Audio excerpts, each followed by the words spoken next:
قومی آواز کے ناظرین خوش آمدید۔ اب اسے آپ خان کی کامیابی سمجھیں یا وقت کی نزاکت، کچھ کہنا قبل از وقت ہے۔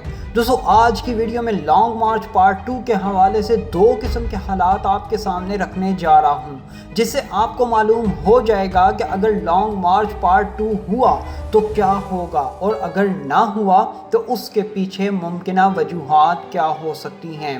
دوستو پہلے نمبر پر ہم بات کر لیتے ہیں اس گیم پلان کی جو ممکنہ طور پر ہمیں ہوتا نظر آ رہا ہے، وہ ہے کہ لانگ مارچ پارٹ 2 جو ابھی نہیں ہوگا۔ اب آپ سوچ رہے ہوں گے وہ کیسے، چلیے میں آپ کو سمجھاتا ہوں۔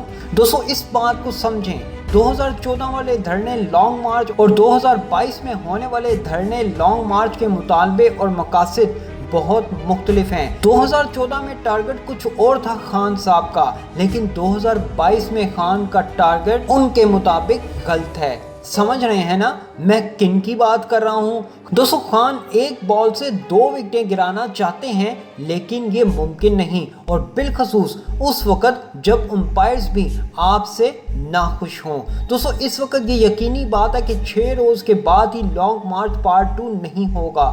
دیکھیں لانگ مارچ پارٹ 1 جب 25 مئی کو خان صاحب نے شروع کیا تو انہیں نہیں معلوم تھا کہ اس قدر ریاستی مشینری ان کے سامنے کھڑی کر دی جائے گی۔ ایک اندازے کے مطابق ہزاروں کی تعداد میں شیلنگ کی گئی۔ تحریک انصاف کے متعدد رہنماؤں کو اس قدر تنگ کیا گیا کہ وہ جو ہزاروں کی تعداد میں عوام کو کھلے عام اسلام آباد پہنچا سکتے تھے، ایسا ویسا کچھ نہیں ہوا۔ دیکھیں دھرنا لانگ مارچ اس وقت ہی کامیاب ہوتا ہے جب آپ ہزاروں لاکھوں کی تعداد میں موجود ہوں۔ اس وقت ریاست اور ریاستی ادارے مجبور ہو جاتے ہیں کہ وہ آپ کی بات مان لیں۔ اچھا یہاں مزے کی بات بتاؤں، لانگ مارچ دھرنے کو فیل کرنے کا طریقہ بھی شاید خان صاحب نے اپنے دور حکومت میں خود ہی متعارف کروایا تھا، جب تحریک لبیک پاکستان والے اپنے لیڈرز کی رہائی اور احتجاج ریکارڈ کروانے کے لیے فیض آباد پہنچنے کے لیے نکلے تھے۔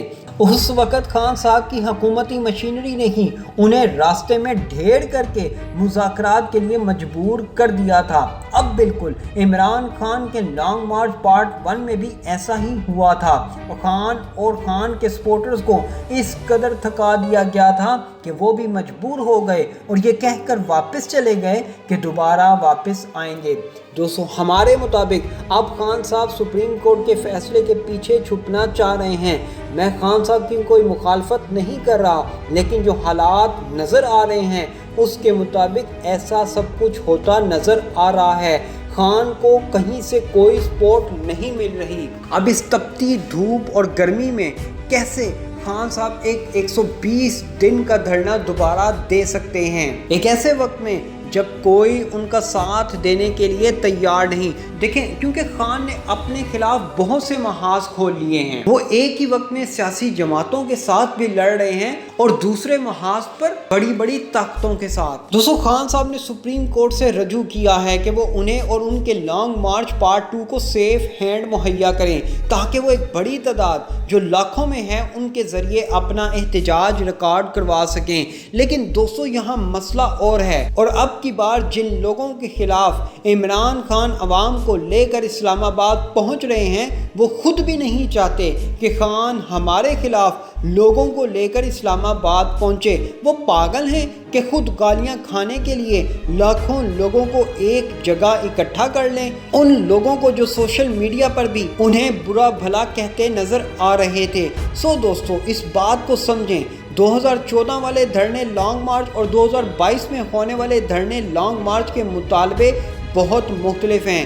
2014 میں ٹارگٹ کچھ اور تھا خان صاحب کا، لیکن 2022 میں خان کا ٹارگٹ ان کے مطابق غلط ہیں۔ سمجھ رہے ہیں نا میں کن لوگوں کی بات کر رہا ہوں؟ خان ایک بال سے 2 وکٹیں گرانا چاہتے ہیں، لیکن اب یہ ممکن نہیں، اور بالخصوص اس وقت جب امپائرز بھی آپ سے ناخوش ہوں۔ اچھا یہاں ایک اور وجہ بھی آپ کے ساتھ شیئر کرتا چلوں، جس کی وجہ سے بھی فی الوقت دھرنا پارٹ 2 نہیں ہوگا۔ اس سے قبل بھی عمران خان نے 2014 میں دھرنا دیا تھا، اس وقت شاید کسی عدالت سے رجوع نہیں کیا گیا تھا۔ اب تو ہر کام کے لیے عدالت کا دروازہ کھٹکھٹایا لٹکایا جا رہا ہے۔ مطلب کہیں اور تبدیلی آئے یا نہ آئے، لیکن ہمارے عدالتی نظام میں بہت بڑی اور مثبت تبدیلیاں دیکھنے میں آ رہی ہیں، جو راتوں رات بھی کھل جاتی ہیں اور اتوار کو بھی۔ یہ پاکستان اور پاکستان کے غریب عوام کے لیے انتہائی خوشائن بات ہے۔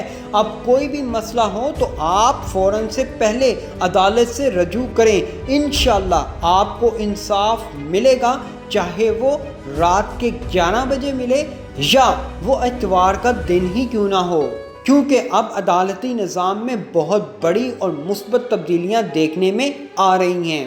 جس طرح عمران خان کو انصاف مل رہا ہے، عمران خان کی تبدیلی کی سوچ کو عدالت نے بدل کر رکھ دیا ہے۔ اب کوئی بھی کام کرنے سے قبل عمران خان کو پہلے یہ سوچنا پڑتا ہے کہ عدالت موجود ہے جس کا انہیں سامنا کرنا پڑ سکتا ہے۔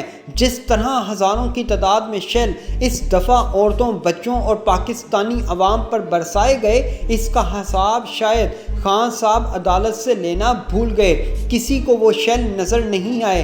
حالانکہ عدالتیں اس وقت بہت مضبوط ہیں، ان کے احکامات منوعان مانے جا رہے ہیں، ان پر بھی عمل کیا جا رہا ہے، لیکن جب عدالت نے یہ کہا کہ احتجاج ریکارڈ کروانے دیا جائے تو ایسا نہ ہوا، اور مجھے امید ہے جس طرح عوام پر شیلنگ کی گئی، ہماری عدالتیں اس کا حساب ضرور لیں گی، کیونکہ ان کے احکامات کو اس دفعہ نہیں مانا گیا۔ دوستو، اب خان صاحب نے دوبارہ اعلیٰ عدلیہ سے رابطہ کر لیا ہے کہ انہیں دھرنا پارٹ 2 کرنے کی یقین دہانی کروائی جائے کہ ہمارے راستے میں کوئی رکاوٹیں حائل نہیں کی جائیں گی۔ خان صاحب عدالت سے ہی کلین چٹ حاصل کرنا چاہ رہے ہیں، لیکن خان صاحب کو نہیں معلوم کہ نامعلوم افراد نے ہی اسلام آباد میں بیچارے معصوم درختوں کو آگ لگا کر انہیں بلی کا بکرا بنا کر یہ ثابت کرنے کی کوشش کی تھی کہ دھرنے میں شامل افراد پرامن نہیں۔ سو خان صاحب عدالتی احکامات پر تو قانون کی روشنی میں ہی عمل کروایا جائے گا۔ اگر درخت جلیں گے تو دھرنے کی اجازت دینا مناسب بات نہیں۔ ملک میں چاہے نیب کے ہاتھ پیر باندھ دیے جائیں، اس سے کوئی فرق نہیں پڑتا۔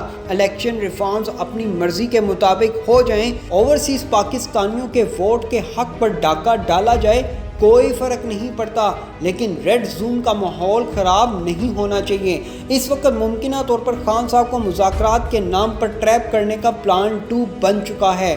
خان کو مذاکرات کی روشنی میں لٹکایا جائے گا اور یوں گزرتے گزرتے 1-2 ماہ تک بات ایسے ہی چلی جائے گی۔ خان کو یہ بات سمجھائی جا رہی ہے کہ اسمبلیوں میں آئیں اور آئندہ الیکشن کی پلاننگ میں حصہ لیں، نہیں تو موجودہ حکومت آئندہ الیکشن کے لیے اپنی مرضی کا نگران وزیر اعظم سمیت چیف الیکشن کمشنر تعینات کر لے گی۔ پھر اگر وہ الیکشن کی تاریخ کا اعلان کر بھی دیں تو دھاندلی میں ان کے لیے آسانی ہوگی، کیونکہ نگران وزیر اعظم بھی ان کا، چیف الیکشن کمشنر بھی ان کا۔ پھر ماضی کی طرح خان صاحب آپ یہ کہتے نظر آئیں گے کہ 35 پنکچر والی حکومت دوبارہ آ گئی ہے۔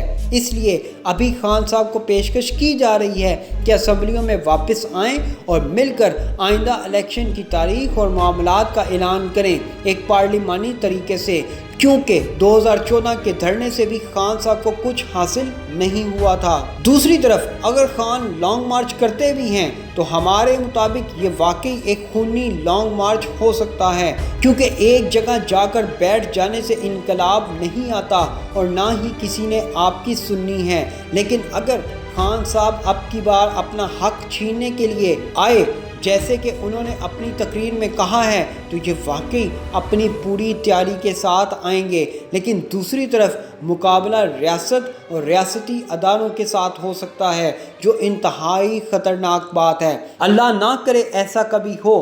خان صاحب کو عدالتوں پر یقین اور اداروں پر یقین رکھنا چاہیے۔ پاکستان کی پارلیمنٹ موجود ہے، وہاں جائیں اور مل بیٹھ کر ان کے ساتھ معاملات حل کریں۔ دوستو، ابھی 6 دنوں میں سے 2 دن باقی موجود ہیں۔ صرف اگلے 24 گھنٹوں میں کچھ بھی بڑا ہو سکتا ہے، کیونکہ اسلام آباد میں دوبارہ کنٹینرز آ گئے ہیں۔